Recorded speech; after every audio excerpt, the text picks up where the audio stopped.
Hello students, कैसे हैं आप सब। मैं एस के ठाकुर एक बार फिर से आपके अपने यूट्यूब चैनल लर्न VTWA में आपका स्वागत करता हूं। आई होप आप सब बहुत अच्छे होंगे। पिछले आई थिंक 2 या 3 महीने हो गए, 2 महीने अप्रोक्स हमारी कोई वीडियो अपलोड नहीं हुई। ठीक है, कुछ पर्सनल इश्यूज़ थे जिसकी वजह से क्लासेस नहीं हो पाई, और 2-4 दिन से थोड़ी हेल्थ इशू भी है। तो आज से कोशिश यही करेंगे कि आगे की जो भी क्लासेस हैं या नई जो भी आपको कंटेंट अच्छे से अच्छा आपको प्रोवाइड कराया जाए, कंटिन्यू हम आपके साथ जुड़े रहे। ठीक है, और जो लोग भी इस चैनल पे नए जुड़ रहे हैं या पहली बार इस वीडियो को देख रहे हैं तो चैनल को सब्सक्राइब ज़रूर करें। 9, 10th, 11th, 12th हम एकेडमिक का जो मैथ है उसको भी अब आपको नए नए चैप्टर एक्सरसाइज के साथ एक क्लास में या 2 क्लास में कोशिश करेंगे कंबाइन करके उसको ख़त्म कराएं। ठीक है, स्पेशली 10th और 12th वाले जिनके बोर्ड के एग्ज़ाम है और CBSE के नए सिलेबस के अकॉर्डिंग। अगर कोई यूपी बोर्ड के बच्चे भी हैं जो अपना सिलेबस पढ़ना चाहते हैं तो वो कमेंट कर सकते हैं, ताकि हम उनके लिए भी क्लास ऑर्गेनाइज करा देंगे। ठीक है भाई, चलिए। तो आज का हमारा जो टॉपिक होगा चैप्टर नंबर 5, क्योंकि अभी जो फर्स्ट टर्म के एग्ज़ाम हो गए 10th वालों के, तो उसके बाद मैं सेकेंड टर्म से ही स्टार्ट कर रहा हूँ जहाँ से चैप्टर नंबर 5 है। तो इसकी एक्सरसाइज 5.1 और 5.2 के 2 या 4 क्वेश्चन आज हम डिस्कस करेंगे। ठीक है, जिसको ना समझ में आए तो वो कमेंट करके पूछ लेना, और सबसे आसान तरीके से समझो। ना समझ आए तो दोबारा समझो, लेकिन समझो। ठीक है, मैथ से भागना नहीं है। ये नहीं कि हमें ये चीज़ नहीं आती, हम ये वाले चैप्टर को कर लेंगे, इसमें अच्छा कर लेंगे। हर चैप्टर में कुछ ना कुछ आपको दिक्कत मिलेगी। ठीक है, तो उसको सीखना है, उसको छोड़ना नहीं है।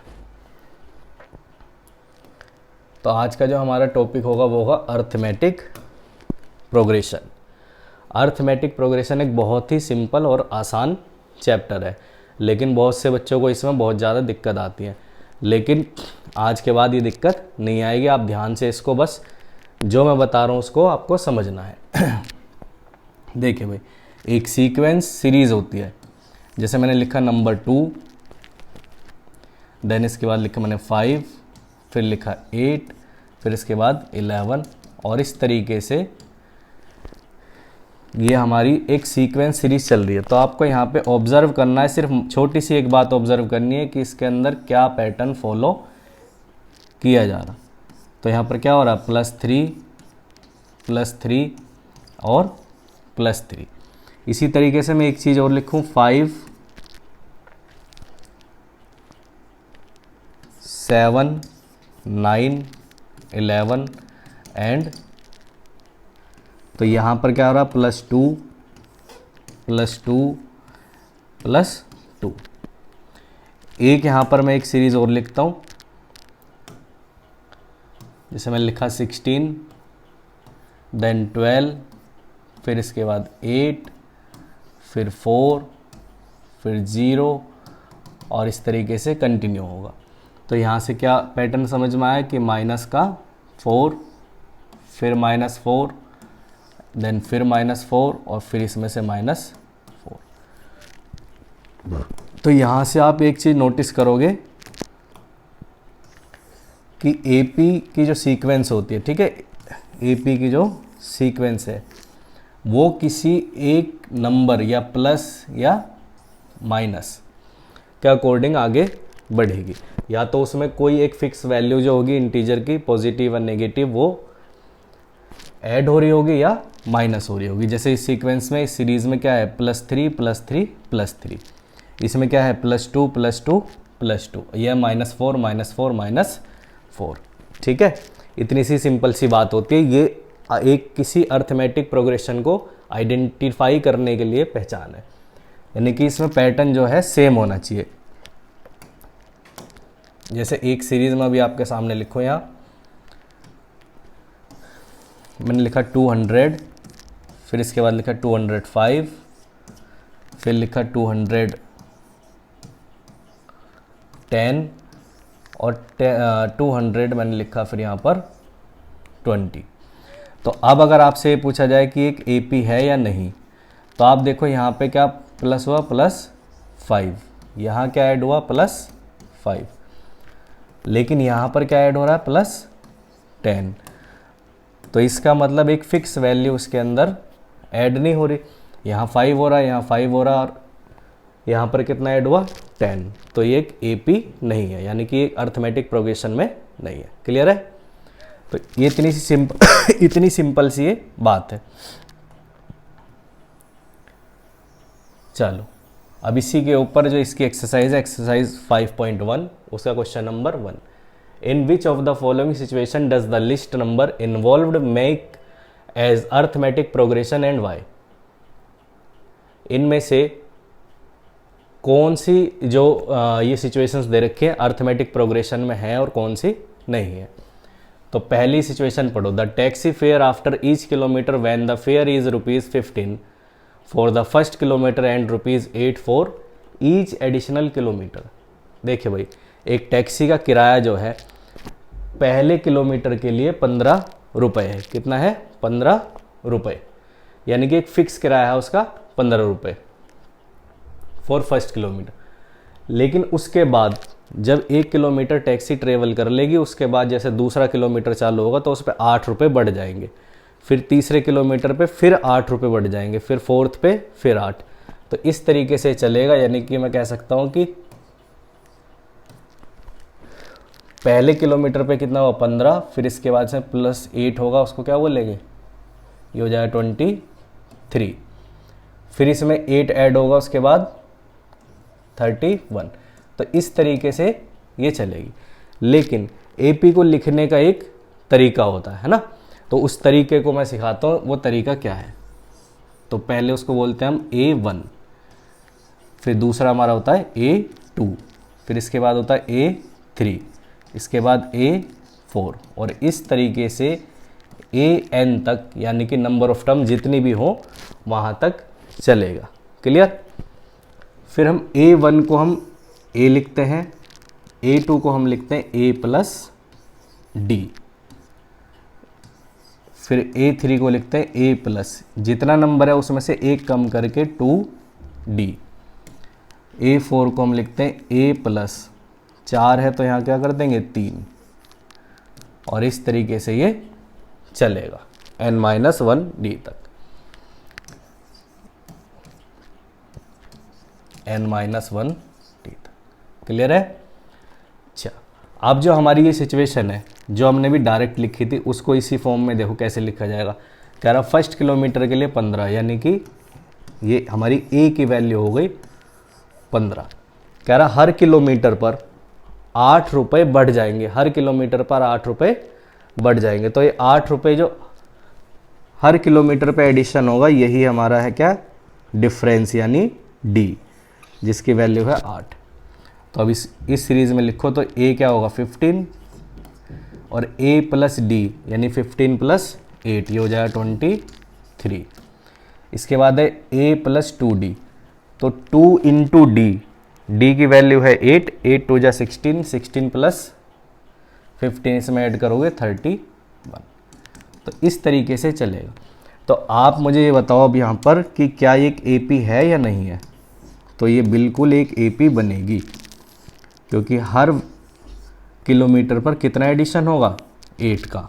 ठीक है, 8 रुपीज़ का। तो जो हमारी फर्स्ट सिचुएशन है ये एक अर्थमेटिक प्रोग्रेशन में गिवन है। क्लियर है भाई? अब दूसरा देखेंगे, फिर उसमें और बेहतर तरीके से क्लियर हो जाना।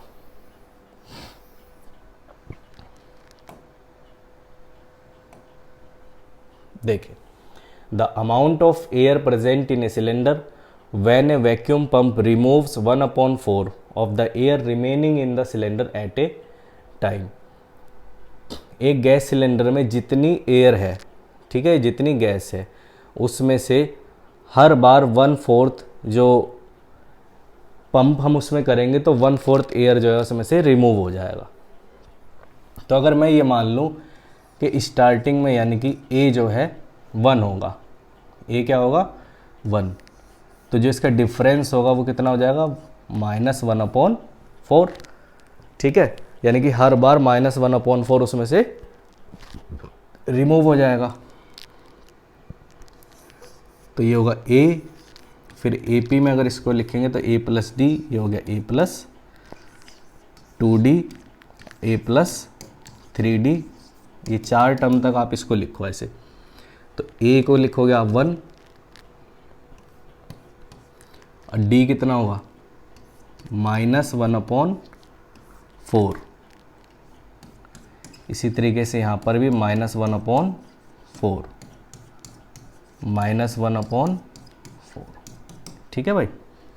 अब देखो प्लस माइनस माइनस हो जाएगा, एलसीएम लोगे तो 4 × 1 = 4, -1 कितना हो जाएगा 3/4। फिर ये 2 से कैंसिल हो जाएगा, प्लस माइनस माइनस 2 × 1 = 2, 2 - 1 1। इसके बाद प्लस माइनस माइनस 4 × 1 = 4, 4 - 3 कितना हो जाएगा 1। ठीक है। अब बताओ मुझे क्या डिफरेंस हर जगह सेम है? डिफरेंस कैसे निकालते हैं? डिफरेंस निकलता है A2 - A1। तो हमारी A2 की जो वैल्यू होगी इसमें होगी 3/4 और इसमें से माइनस करेंगे 1। तो 4 × 1 = 4 मीन्स 3 - 4/4। तो 3 में से 4 माइनस करोगे आ जाएगा -1/4। ठीक है। ये हमारा A1 है, ये A2, ये A3, ये A4। अब एक बार यहाँ से और चेक करके देखो, A4 - A3 करके देखो। तो A4 है हमारा 1/4 और इसमें से माइनस कर देंगे A3।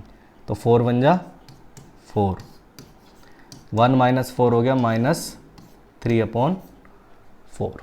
ठीक है भाई। तो अब यहाँ से एक चीज़ बताओ, जब आपने A2 - A1 किया, ठीक है, तब तो डिफरेंस आया -1/4। लेकिन जब हमने A4 - A3 किया, A4 - A3, उस सिचुएशन में आंसर क्या आ रहा -3/4। ठीक है। तो हम क्या निकाल रहे हैं, D निकाल रहे हैं। लेकिन D होना क्या चाहिए हर सिचुएशन में -1/4, लेकिन ऐसा तो नहीं हो रहा। D यहाँ पर -1/4 है, यहाँ पे -3/4 है। D हमेशा क्या होना चाहिए, इक्वल होना चाहिए, और ये क्या आ रहा है अलग अलग आ रहा है। इसलिए ये सिचुएशन भी एक अर्थमेटिक प्रोग्रेशन की नहीं है, यानी कि ये AP की सीरीज़ में नहीं है। बेसिकली आपको बस इतना ही ध्यान रखना है, A1, A2, A3, A4 तक आपको इसमें लिखना है और फिर चेक करना है कि डिफरेंस सेम आ रहा है या नहीं आ रहा। ठीक है भाई। चलो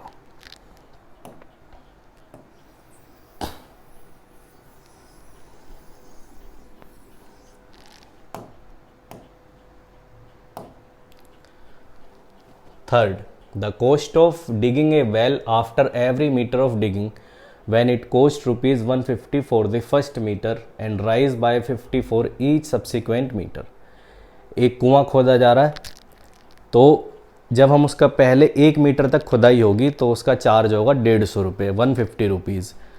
लेकिन जैसे ही हम 1 मीटर से ऊपर जाएंगे, यानी कि पर एक मीटर पे 50 रुपये बढ़ते चले जाएंगे। तो लिखो A1, A2, A3 और A4।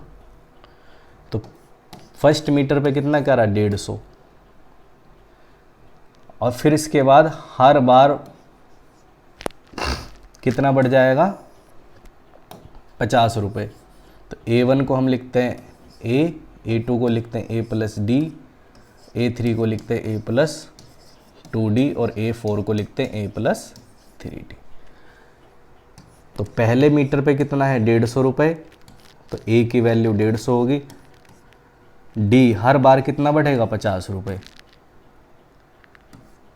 तो यहाँ लिखते चले जाओ बस इसकी वैल्यू 2 × 50 और 150 + 3 × 50, 150, 150 + 50 कितना हो जाएगा 200। अब 50 और 2 की गुना करोगे 100, 100 और 150 कितना हो गया 250, और इसी तरीके से हो जाएगा 300। अब जो लास्ट क्वेश्चन में करके देखा था वो यहाँ करके देखो, A2 - A1 करोगे, डिफरेंस देखो सेम आना चाहिए, यानी कि A2 कितना हमारा 200, 200 में से 150 घटाओ क्या आएगा 50।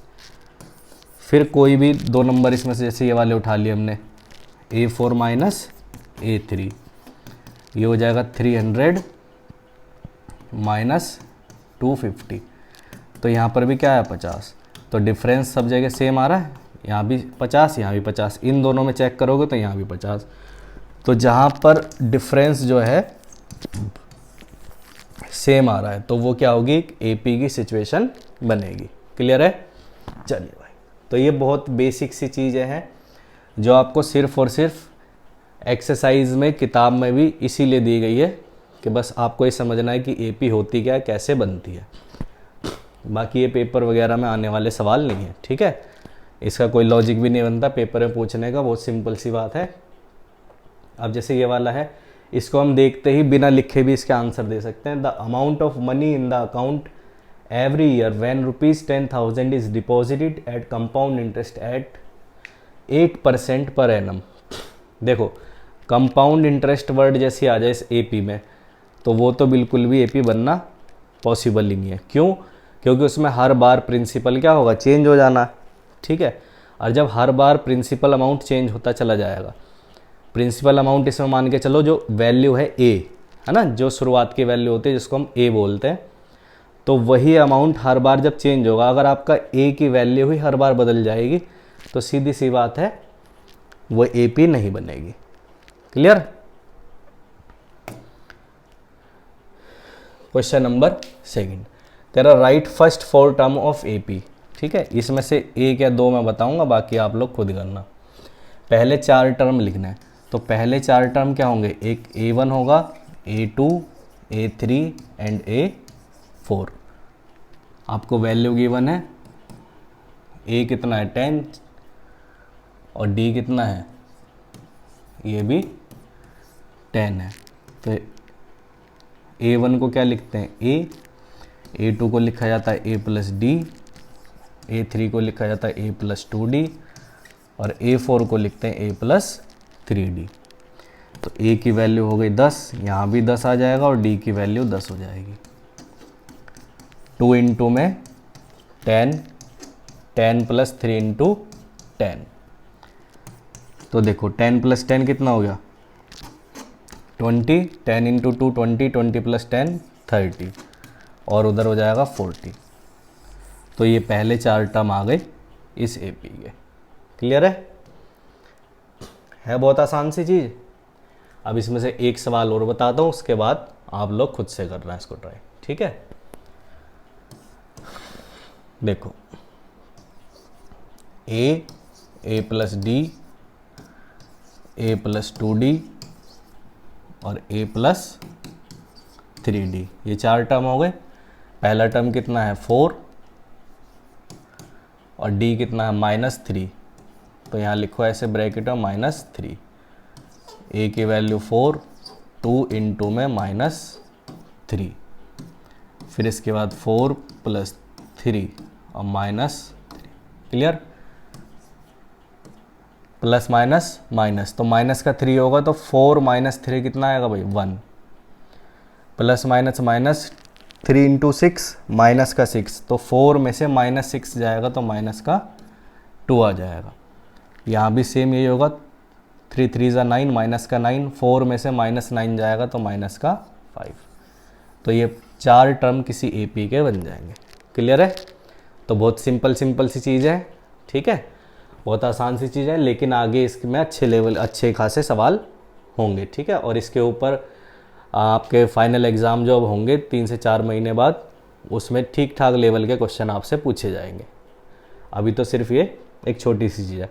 अच्छा, दूसरी चीज़ ये कि अभी मैं इसको चैप्टर वाइज सारे चैप्टर बताऊंगा जितना भी आपका NCERT का पोर्शन है, लेकिन सिर्फ NCERT पढ़ने के बाद आप एग्ज़ामिनेशन हॉल में जाओगे तो आप एक अच्छा स्कोर कर सकते हो, मतलब ठीक ठाक स्कोर जैसे 60-65 तक।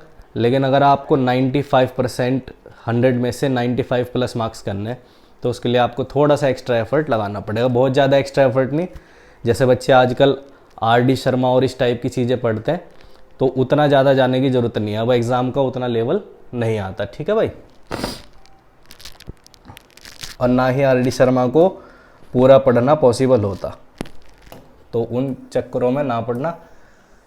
और जिसे हमारे ऑफलाइन के स्टूडेंट हैं वो अच्छे से जानते हैं, जो चीज़ हम एक इम्पोर्टेंट क्वेश्चन बताएंगे बस आप उतना कर लेना और ये एनसीईआरटी किताब कर लेना, आपके लिए पर्याप्त होगा और आपके अच्छे मार्क्स आ जाने, अच्छे नहीं बहुत अच्छे आ जाने, और शायद उनके भी अच्छे आ जाएं जो ये मान के चलते हैं कि हमसे मैथ का पेपर होगा नहीं। ठीक है, चलिए अब देखो इस बहुत ही सिंपल सा सवाल जिस चीज़ को हम तक सीख रहे हैं, आपसे कह रहा है राइट फर्स्ट टर्म और कॉमन डिफरेंस। तो फर्स्ट टर्म इसमें क्या होगा, ये 3 पहला टर्म यही है, और डिफरेंस मतलब होता है A2 माइनस A1, तो ये हमारा A2 है 1, इसमें से माइनस कर देंगे A1 को तो ये आ जाएगा माइनस का 2, तो ये हमारा डिफरेंस और ये आ गया।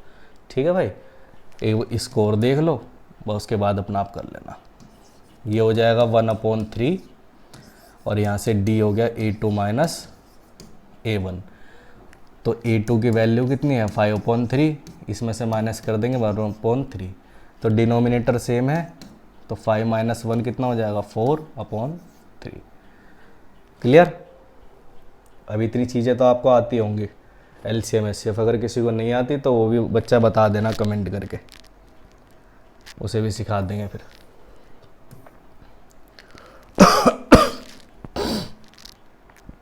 एक सेकंड भाई,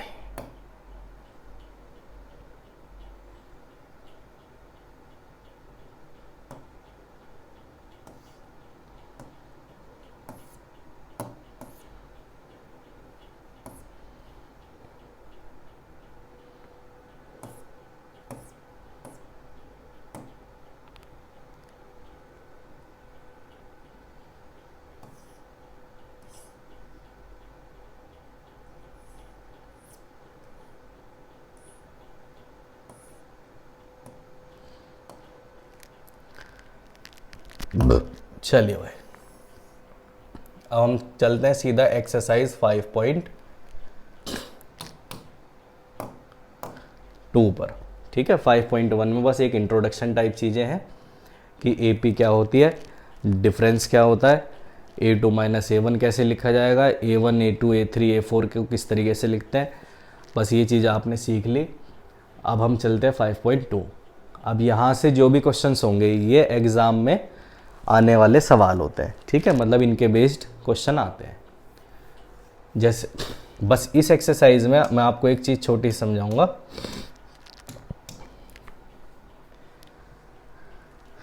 आपको इसके अंदर एक फॉर्मूला पढ़ना है A + n - 1 × D। इस पूरी एक्सरसाइज के अंदर ये फॉर्मूला अप्लाई होगा। ठीक है, सिर्फ एक सिंगल फॉर्मूला, बस आपको लैंग्वेज को समझना है, सवाल क्या कह रहा है और इस फॉर्मूले को पुट करना है। जो ये A है, A का मतलब क्या है, A का मतलब होता है फर्स्ट टर्म। ठीक है, N का मतलब होता है नंबर ऑफ टर्म। देन हमारा D अभी पढ़ा था, D क्या होता है, कॉमन डिफरेंस। और ये जो AN है, इस AN का मतलब है लास्ट टर्म, यानी कि जो सबसे लास्ट में नंबर होगा उसी को बोलते हैं AN। जैसे मैं आपको एक क्वेश्चन कराने से पहले एक एग्जाम्पल के थ्रू समझाऊँ इसको। जैसे मान लिया मैंने एक AP लिखी 4 8 12 16 और 20। ठीक है, अब इस AP के अंदर देखो लास्ट नंबर क्या है, लास्ट नंबर है 20। अभी तो मैंने लिख दिया सीधे सीधे, लेकिन अगर यही आपको निकालने के लिए बोला जाए, ये बोल दिया जाए कि इस किसी AP का फर्स्ट टर्म है 4 और उसका जो डिफरेंस है वो भी 4 है ना, 4 4 का डिफरेंस सारे में, और नंबर ऑफ टर्म है यानी 1 2 3 4 5, नंबर ऑफ टर्म कितनी है 5, तो उसका लास्ट टर्म यानी AN की वैल्यू बताओ। तो अभी आपको दिखाई दे रही है ना 20 है, तो इस फॉर्मूले में लगा के कैसे निकलेगी, तो A N A plus N minus one और डी। तो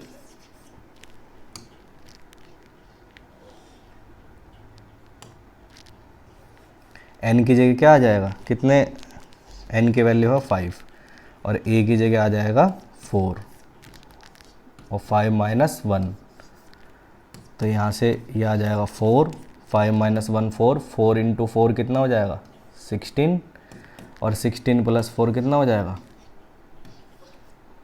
16 प्लस 4 हो जाएगा 20। ठीक है, तो किसी भी सीरीज़ का लास्ट टर्म निकालने के लिए इस फॉर्मूले का यूज़ किया जाता है। ठीक है, अब क्वेश्चंस कैसे बनेंगे, क्वेश्चन से बनेंगे, किसी क्वेश्चन में बोल देगा आपको लास्ट टर्म निकालना, किसी में लास्ट दे के बोल देगा ए निकालो, है ना, किसी में ए और डी की वैल्यू दे देगा, ए एन की दे देगा, बोल देगा एन निकालो, है ना। इसी तरीके से कोई ना कोई वेरिएबल की वैल्यू मिस करेगा और आपसे उसको फाइंड करने के लिए बोलेगा। चलो अब एक्सरसाइज का क्वेश्चन देखो। Question number first. अब क्वेश्चन नंबर फर्स्ट में ए भी पता है, डी पता है, एन पता है, क्या फाइंड करना है, ए एन। तो यहाँ ए एन का फॉर्मूला लिखो, A plus N minus one into D. जब भी सवाल करो तो डायरेक्ट वैल्यू ना लिखकर फॉर्मूले को जरूर लिखो एक बार। ठीक है, ये नहीं कि सीधे सीधे उठा के इसको ऐसे लिख दिया। जितनी बार फॉर्मूले को लिखोगे उतना आपको फॉर्मूला हमेशा याद रहेगा। मैथ एक ऐसी चीज़ है, जितना उसको अपने हाथ से लिख लिख के प्रैक्टिस करोगे उतना ही वो आपके टिप पर होगा। 8 माइनस 1 हो जाएगा 7 और इंटू में 3। बहुत से बच्चे 7 प्लस 7 कर देते हैं जल्दी जल्दी में, तो 7 इंटू 3 कितना हुआ 21, तो ये आ जाएगा 28। यानी कि यहाँ पर जो वैल्यू आएगी वो आएगी 28। क्लियर है, तो ये ए एन की वैल्यू आ गई। ठीक है भाई, तो ये फॉर्मूला जो है आपको याद रखना है। अब देखो आगे जो मैं बता रहा था, कोई वैल्यू को मिस करेगा और किसी को इसमें देगा जिससे आपको फाइंड कराने के लिए बोलेगा। अब ये क्वेश्चन हो गया। अब मैं इसके नीचे का एक बार ये रफ कर देता हूँ।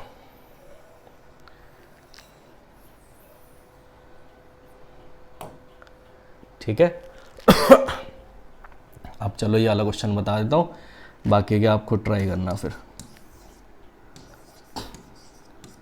A N formula A N minus 1 D. अब जो जो आपको वैल्यू दे रखी है, ए की वैल्यू दे रखी है, डी दे रखा, हमें एन फाइंड करना है, ए एन दे रखा। तो ए एन हो गया 3.6 और ए हो गया माइनस का 18.9 और n माइनस 1 और d की वैल्यू हो गई 2.5। तो देखो ये माइनस का 18.9 इस साइड में आके क्या हो जाएगा प्लस का 18.9। जब भी हम इक्वल में लेफ़्ट से राइट या राइट से लेफ़्ट किसी भी वेरिएबल या नंबर को लेके जाते हैं तो उनके साइन चेंज हो जाते हैं। ठीक है, इतनी बात आपको पता होगी। और इधर 2.5 की इसे मल्टीप्लाई करना चाहो कर सकते हो, या इसको इसके नीचे डिवाइड में भी डायरेक्ट आप लेके आ सकते हो। ये मैंने लिखा है ऐसे। अब इसको ऐड करोगे तो कितना आएगा, 9 और 6 को ऐड करोगे पॉइंट के बाद आएगा 15, 18 प्लस 3 21 और 1 कैरी जो आया था 22.5। अब जो ये अपने पास ही 2.5 है, ये इधर मल्टीप्लाई में है तो इधर आ जाएगा डिवाइड में। क्लियर है, और इधर बचेगा n माइनस 1। तो देखो डेसिमल के बाद इधर भी 1 डिजिट है, इधर भी, तो डेसिमल से ये डेसिमल कैंसिल। अब 25 का टेबल आता हो तो अच्छी बात है, वरना इसको 5 से डिवाइड करना पहले। 25 9 जा कितना होता है 225। तो ये आ गया 9 equals to n minus 1। Minus का 1 इधर जाके हो जाएगा प्लस का 1, तो n की वैल्यू आ जाएगी 10। n की वैल्यू कितनी आ गई 10 आ गई। ठीक है, समझ आया भाई, क्लियर है। ठीक है, वेरी गुड गुड गुड। अब इसको करना, ये नहीं हर चीज़ को देखा और उसके बाद कॉपी किताब उठा के रख दी ऐसी। जब अपने आप से करोगे, अब जिसको ये समझ में आ गए अपनी किताब में पहले बिना देखे खुद से करना। जब ना समझ में आए तब जो भी नोट करा होगा कॉपी में किसी में, तो उस कॉपी में देख के करना, और उससे भी समझ में ना आए तब जाके वीडियो देख लेना, ठीक है। और फ़ोन पढ़ाई के लिए इस्तेमाल करो और कम से कम इधर उधर की बातों के लिए। और जो अच्छे नंबर लाने हैं 10वीं में, तो हमें एसएससी वाला कंटेंट प्रोवाइड कराते थे, लेकिन अब एकेडमिक वाला भी आपको कंटिन्यू प्रोवाइड कराया जाएगा। क्वेश्चन नंबर 2 कह रहा choose the correct choice in the following and justify 30th term of the AP. 10, 7, 4 ये एपी दे रखा है। कह रहा है इस एपी का जो 30वां टर्म है, 13th टर्म का मतलब 30वें नंबर पे कौन सा नंबर आएगा। नंबर नीचे दे रखे हैं, इनमें से कौन सा नंबर है जो 30वें नंबर पे आएगा। तो इसका मतलब जो ए की वैल्यू हो गई इसमें हो गई ये 10, और डी अभी कैसे बताया था, डी होता है A2 माइनस A1, तो A2 है 7, 7 माइनस 10, तो यहाँ से डी की वैल्यू आ जाएगी -3। और कौन सा टर्म बोल रहा है 13th, तो नंबर ऑफ टर्म हो गया 30। तो 30वें नंबर पे, यानी कि हम मान लेते हैं इस एपी के अंदर 30 टर्म है और लास्ट टर्म ही हमें निकालनी है an, 30वां नंबर। तो यहाँ लिखो n-1, तो an की जगह आ जाएगा क्या 30। अभी देखो इसको एक चीज़ और समझाऊंगा इसमें, 30 माइनस और d कितना था -3।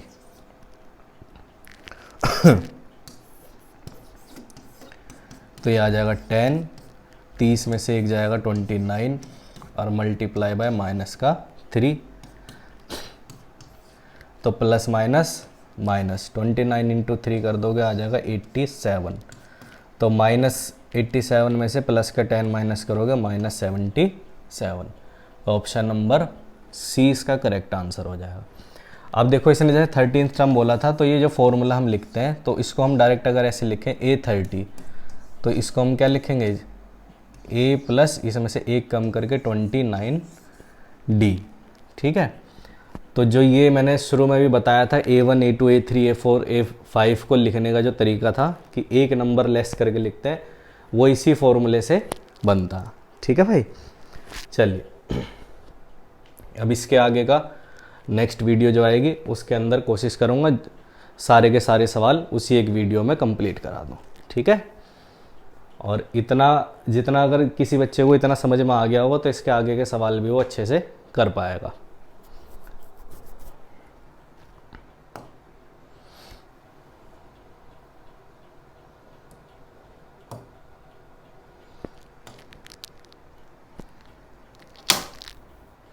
अब इसको करना, और नेक्स्ट वीडियो कल आएगी जब, उसके अंदर हम इसके आगे क्वेश्चन करेंगे, और शायद जितने भी क्वेश्चन हैं इसके 5.2 के सारे उसी एक वीडियो में कवर करा दिए जाएंगे, ठीक है।